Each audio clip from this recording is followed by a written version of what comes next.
ነገር በጣም ብዙ ነገር ያመለጠኝ ማለት ነውና በቃ ይቅርታ በሐዘናችሁ ጊዜ ባጠገባችሁ ባለመቆሜ በጣም ይቅርታ። በፈተናችሁ ጊዜ ባለመደገፌ አልነበርኩም። እግዚአብሔር በሚያውቀው ምንም አውቀው ታሪኬንም ስልኬንም ኔትወርኩም አይሰራልኝም የነበርኩበት ቦታ እና ደግሞ ያው አዲስ ትዳርም ስለሆነ ለሚስቴ ጊዜ መስጠት ስላለብኝ ነው አልነበርኩ። ከተማ ውስጥ ብዙ አልነበርኩም። ብዙ ቦታዎች አጋጣሚውን ተጠቅሜ ሄጄ ስለነበር ነው እና በጣም ይቅርታ። እሺ ለማንኛውም እየደወልኩ የሚቀየም ካለማ በዚህ ሰዓትማ ጥሩ አይደለም። እርሶ የሚቀየም አዲስ ሙሽራ ኖት። ብቻ ዲያቆን ሕዝቅያስን ሳያቸው እርሶ ትዝ አሉኝ እንጂ መልካም። እኔ ሁላችሁንም በየተራ ግን አወራለሁ። ብዙ ሀሳብ ነበር እግዚአብሔር በሚያውቀው ሁላችሁን ለማግኘትና ብዙ ነገር ለመነጋገር ግን አልሆነም፣ ምንም አልሆነም። የዲያቆን አማን የመጽሐፍ ምርቃለት ወንድሞቼ እናንተን አግኝቼ ነበር አንዳንዶቻችሁና ብዙ ሀሳቦች ነበሩ፣ ግን አልሆነም እና ይሁን። ከዚህ በኋላም ላለው አንዘገይም፣ እግዚአብሔር ይፍቀድልን። ወንድሜ እፎይ ጋርም ቼክ አደርገዋለሁ። ምንም አይሆን፣ በጸሎት እናስበው። አውርቼው ነበር ኢትዮጵያ ያለው ግን ቆየው ካወራት። የዛን ጊዜ በጣም በሰላም እንደነበር ነው የማውቀው። ከዛም እንደተፈጠረ የማውቀው ነገር የለም። እንግዲህ በቃ እግዚአብሔር ይፍቀድ። ሁላችሁም ጋር ደውልና በተራ አወራችኋለሁ እና አይዟችሁ ወንድሞቼ ጠቅላላ አይዟችሁ። በመከራ በፈተና ውስጥ ያለፋችሁ ያላችሁ ካላችሁ አይዟችሁ። ችል ልናገርና ላቁም። የመጀመሪያው የምናገለግለው አምላክ የታመነ ነው። የምናገለግለው አምላክ የምንሞትለት ነው። የምናገለግለው አምላክ የእኛን ጥበቃ፣ የእኛን ግርግር፣ የእኛን ከቨር አይፈልግም። የምናመልከው አምላክ የሚፈልገው እንድንታመንለትና እንድናምነው ብቻ ነው። ስለዚህ የእኛ የክርስቲያኖች አምላክ አብ፣ ወልድ፣ መንፈስ ቅዱስ ተዋጊ የሆነ እግዚአብሔር በመጽሐፍ ቅዱስ እንደምናውቀው በእርሱ ላይ ለተገዳደሩ የእርሱን የሆኑትን አይናቸውን ለነካ የሚበቀል አምላክ ነው። የምንበቀልለት አምላክ የለንም። የምናሰድድለት አምላክ የለንም። የእኛ አምላክ ራሱ ኃያል፣ ራሱ ቅዱስ፣ ራሱ ብርቱ፣ ራሱ ተዋጊ የሆነ አምላክ ነው። ስለዚህ እኛ በምድራዊ ላይ የምንዋጋለት አምላክ የለንም። ግን የምንሞተለት፣ የምንደበደብለት፣ የምንታረድለት ግን አምላክ አለን። እሱም ኢየሱስ ክርስቶስ ይባላል። ስለዚህ አባቶቻችን ቢታረዱ ስለ ክርስቶስ ብለው፣ ቢገደሉ ስለ ክርስቶስ ብለው፣ ቢገረፉ ስለ ክርስቶስ ብለው፣ በድንጋይ ቢወገሩ ስለ ክርስቶስ ብለው ነው። የምንታመነው እዛ ድረስ ነው እንጂ ስለ ምቾታችን ብቻ አይደለም ጌታን የምንከተለው። ምን ይሆን የምናገኘው ብሎ ቅዱስ ጴጥሮስ ቢጠይቅ ጌታ ያለው ጌታ ሚስት ታገኛለህ፣ መኪና ታገኛለህ፣ ቆርቆሮ ታገኛለህ፣ ድንጋይ ታገኛለህ አላለውም።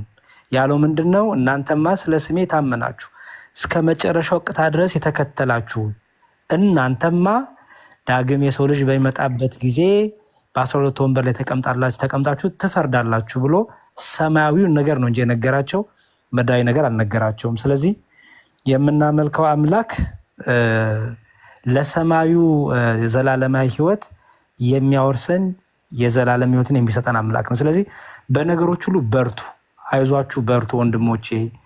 ሩጫችሁን ቅዱሳኑ አብረው ይሮጣሉ፣ መላእክቱ አብረው ይሮጣሉ። ማናችንም ብቻችን አይደለንም። በኦርቶዶክሳዊ ተዋህዶ ሃይማኖታችን የብቻ ህይወት የሚባል የለም። ህብረታችን በሰማይ ካሉ መላእክት ጋራ፣ በሰማይ ካሉ ቅዱሳን ጋራ፣ ከነ እስጢፋኖስ፣ ከነ ተክለ ሃይማኖት፣ ከነ ጊዮርጊስ ከሰማዕታቱ ጋር ነው ህብረታችን። ስለዚህ በነገሮቹ ላይ የሚረዳን የአባቶቻችን አምላክ አለ። እኛን የነካ የእግዚአብሔርን አይን እንደነካ ነው። ስለዚህ የሚዋጉልን ቅዱሳን መላእክት አሉ፣ የሚዋጉልን ሚካኤል፣ ገብርኤል አሉ። እኛ የምንመዘው ሰይፍ የለንም። እኛ የምናነሳው ድንጋይ የለንም። እኛ የምንዋጥጠው ነገር የለንም። የእኛ ኃይላችን፣ የእኛ ድንጋያችን፣ የእኛ ጦራችን፣ የእኛ መሳሪያችን ጾም፣ ጸሎት፣ ስግደት፣ ትህትና፣ ፍቅር ነው። በቃ ይሄ ነው ከክርስቶስ የተማርነው። እየሰቀሉትም ይቅር የሚል፣ እየገረፉትም ይቅር የሚል፣ በጥፊ እየመቱትም ይቅር የሚል፣ እየተፉበትም ይቅር የሚል አምላክና አባት አለን። ስለዚህ የእኛ ሰይፋችን ጾም፣ ጸሎት፣ ዝምታ በራሱ ትልቅ አስፈሪ ነገር ነው በጣም። ለዚህ ነው ተምዬ ወደ መቃብር ቦታ ጸጥ ያለ ስለሆነ ሰው መሄድ ይፈራል። መሞትን ሬሳ እኮ አይደለም የሚፈራው እኮ የሚገርመው ጸጥታ በጣም ነው የሚያስፈራው። የሚጮህበት ቦታማ ምንም ፍርሃት የለም። ጸጥታ ግን ጾሙ፣ ጸሎቱ፣ ስግደቱ እነዚህ ሁሉ በጣም አስፈሪ መሳሪያዎች ናቸው እና እኛ በዚህ እንበርታ። በተረፈ ፍቅር፣ ትልቁ ነገር ፍቅር ይኑረን፣ እንጠባበቅ። እኔ ተሜን፣ ተሜ እኔን፣ እኔ መምህር ሕዝቅያስን፣ መምህር ሕዝቅያስ እኛን ታናሽ ወንድሞቻቸው ልጆቻቸውን ይጠብቁ። እንደዛ እስከሆንን ድረስ ሁሉ ነገር በሰላም በበረከት ያልቃልና በርቱልኝ ለማለት ነው። ጉዟችሁን፣ ድካማችሁን፣ ፈተናችሁን አብሬ ስላልነበርኩ በጣም ይቅርታ። ከዚህ በኋላ ግን ተመልሻለሁ። እግዚአብሔር ይመስገን። የጫጉላም የትዳሩም ህይወት እንግዲህ እየሄደ ነው በሰላም እግዚአብሔር ይመስገን። ዛሬም ትዳር ነው፣ ነገም ትዳር ነው። በእኔ ቤት እግዚአብሔር ይከብራል። በእኔ ቤት ሁሌም ፍቅር አለ። እንደ እግዚአብሔር ፍቃድ ሁሌም አዲስ ትዳር ነው። ሁሌም ነው ሚስቴን ማገባት ብዬ ነው የማምነው።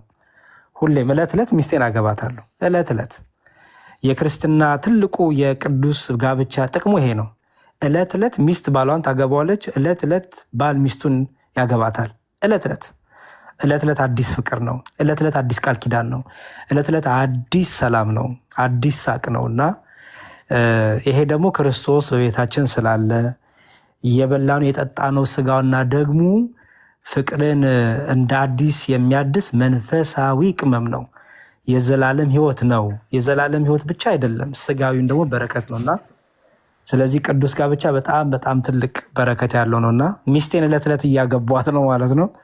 እሷም ዕለት ዕለት እኔን እያገባች ነው። በዚህ ፍቅር እንድንጸና ለአባቶቻችን የፍቅርን በረከትን ትዳራቸውን ቤታቸውን የሰራ አብ ወልድ መንፈስ ቅዱስ የኔንም የባለቤቴንም ህይወት ቤት ልብ ዕለት ዕለት እንዲሰራልን በጸሎት አስቡን። የቅዱሳኑ ጸሎት ሁሉ በቤታችን በጓዳችን እንዲሆን በጸሎት አስቡን። እወዳቸዋለሁ ከልቤ። ብዙ የማውራው ነገር አለኝ ግን ዛሬ አይደለም።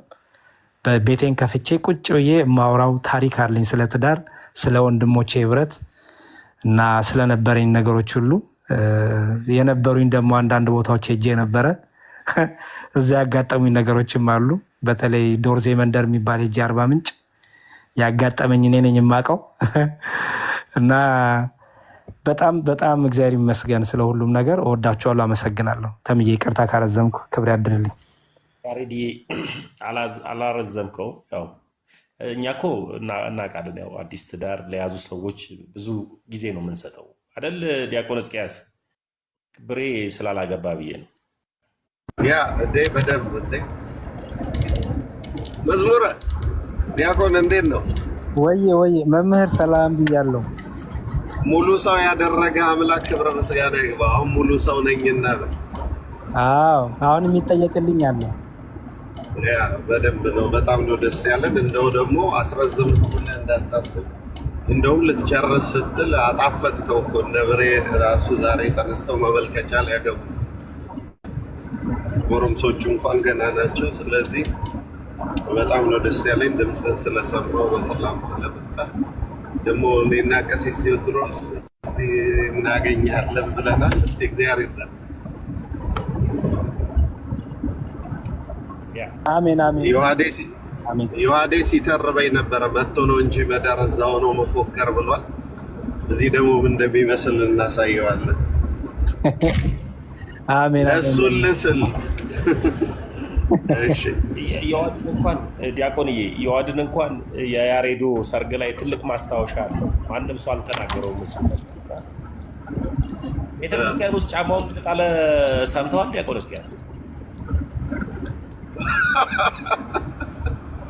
በእውነት እና ሙሽራዎቹ ሁሉ ወጥተው ሄዶ እንደገና የሰው መኪና ተለምኖ ቡቲክ ተኪዶ ቁጥሩ ተጠይቁ ጫማ ተገዝቶለን ነው የመጣው። እንደገና ሲያደርገው ጫማው አልበቃውም። እንደገና ተመለሰ። እሱን ይዞ መሄድ ሲቻል ከጂውሾች አንብቦ ነው እንግዲህ ጫማ በጣል። አይ ጥሩ ማስታወሻ፣ ጥሩ ሀሳብ አያመነጭም። ያሬዶ ሰርግ ያንን የሚያክል ጮማ በልቶ ራሱ ጥሩ አያመነጭም። አይ እሱ እኮ በእግዚአብሔር ተአምር የሚኖር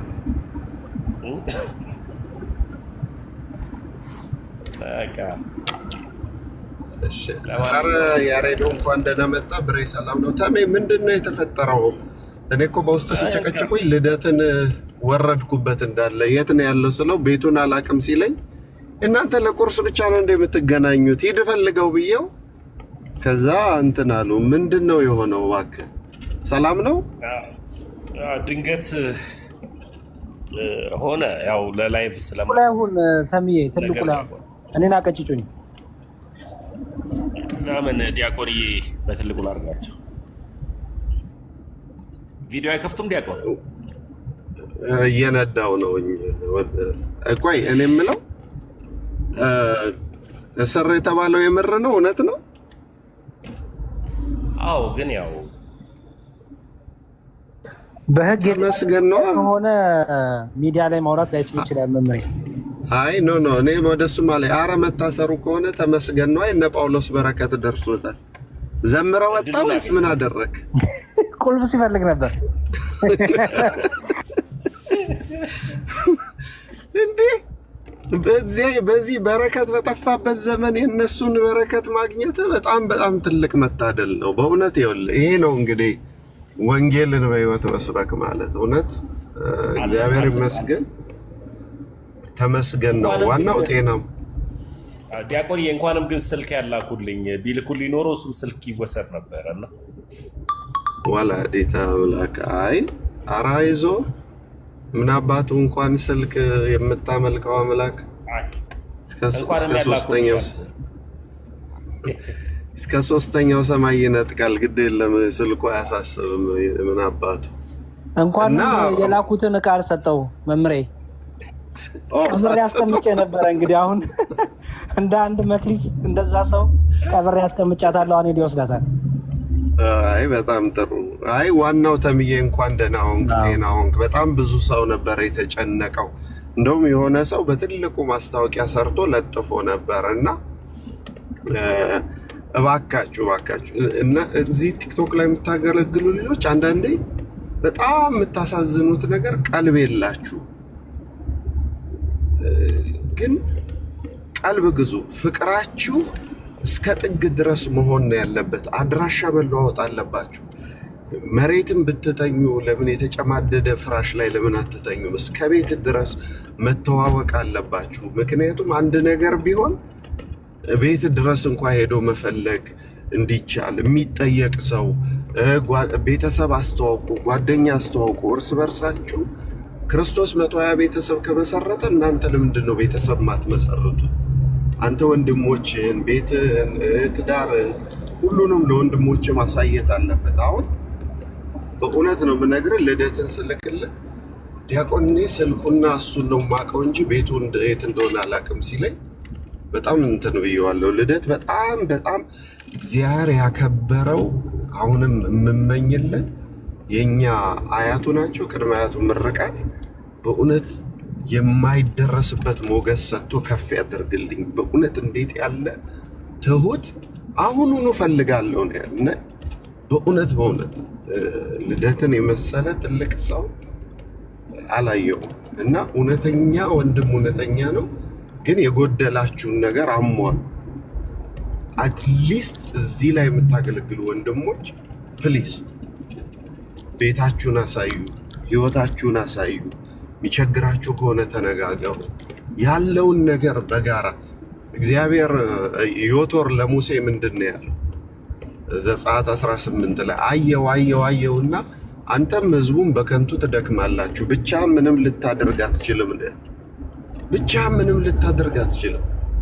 እዚህ ሀገር አሁን ነጮቹ ጋር ስትሄድ ፖሊስ ቢመጣ የሆነ ነገር ቢመጣ ለሚኮል ማይ ሎየር ነው የሚለው። መደዋወል ማሳወቅ መቻል አለባችሁ። የህግ ባለሙያዎች ማወቅ አለባችሁ። አሁን የቆማችሁበት ቦታ በጣም ፈታኝ ቦታ ነው። በጣም ፈታኝ ቦታ ነው። እናንተን ማጣት፣ እናንተን ጉዳት ላይ ማግኘት በጣም ይከብዳል። ስለዚህ ሎየሮች ጠጋ በሉ፣ የምትደውሉት ሰው ይኖር። ይሄ ማለት እግዚአብሔር አታምኑትም፣ እግዚአብሔር አያድናችሁም አይደለም። ለሰው የማይቻል ለእግዚአብሔር ይቻለዋል። ለሰው የማይቻል ለእግዚአብሔር ይቻለዋል። እና ሰይጣን አያዘግያችሁ። ቤታችሁን ህይወታችሁን አንድ አድርጋችሁ እንደምትገልጡት መጽሐፍ የተገለጠ ህይወት ይኖራችሁ ለወንድሞች ብቻ አካባቢ ላላችሁ እና ድምጻችሁ ሲጠፋ መፈለግ እንዲችል ምዕመኑ እግዚአብሔር የሰጣችሁ እግዚአብሔር እንዲሰማችሁ አድርጎ ልቡንም ጆሮአችሁንም የሰጠው ህዝብ መጨነቅ የለበትም ተምዬ። ስለዚህ ተቀራረቡ፣ ተያዩ፣ ተናበቡ። ቅዱስ ጳውሎስ እንዳለ እርስ በርሳችን እንተያይ ስላለ እርስ በርሳችን መተያየት አለብን እና የምታመልከው አምላክ እንኳን በሰላም መለሰ በሰላም አመጣ። አሁንም በሞገስ በጸጋ እንዲጠብቅ በመውጣት በመግባት እሱ እንዲጠብቅ ቅዱስ ፈቃዱ ይሁንልን። በርታልን። እንግዲህ ጀመርክ ማለት ነው። አየህ ወደ ቤተ መቅደስ ስትወጣ እስር ይመጣል ማለት ነው እና ይህንንም በጸጋ ተቀብለህ የሚቀጥለውንም ጌታ የፈቀደው ነገር ባንተ ህይወት ውስጥ ስለሱ ክብር እንዲሆን እያረክ እንትን በል። ግን ፕሊዝ ፕሊዝ ተዋወቁ፣ ተጠያየቁ በደንብ። ይሄ ከካፌ ያለፈ ፍቅር አምጡ። እዛ ካፌ ተገናኝታችሁ በልታችሁ አስገቡት። ያሬዲ ልደትን አስገባው። ይቅርታ አንድ ቁጥር ይጻፍ እና እዛ ቁርስ በልታችሁ ምን ብላችሁ መኪና ላይ ራይድ ተሰጣጣችሁ በለደነው አሉ አይደለም። እስከ ጥግ ተዋወቁ፣ እስከ ጥግ ድረስ እና በጣም ነው ደስ ያለኝ። በዚህ አጋጣሚ ልደት ከመጣ ምርቃቴን ንገሩልኝ። አርጋዱላ ነው ያለችው ያቺ ሴትዮ። አሁንም እግዚአብሔር ከፍ ያደርገው። ከፍ ያለ ልጅ ነው በእውነት። ያው ሚስጥሩ ግን የእሱ ሳይሆን የእኛ የማማ ምርቃት። እንደዚህ የሚመርቅ ሰው ሲኖር ጸጋ፣ ክብር፣ ሞገስ ይበዛልና አሁንም ተጠያየቁ፣ በርቱ። ተሙዬ በጣም በጣም ነው ደስ ያለኝ ደግሜ ድምፅህን ስለሰማሁ።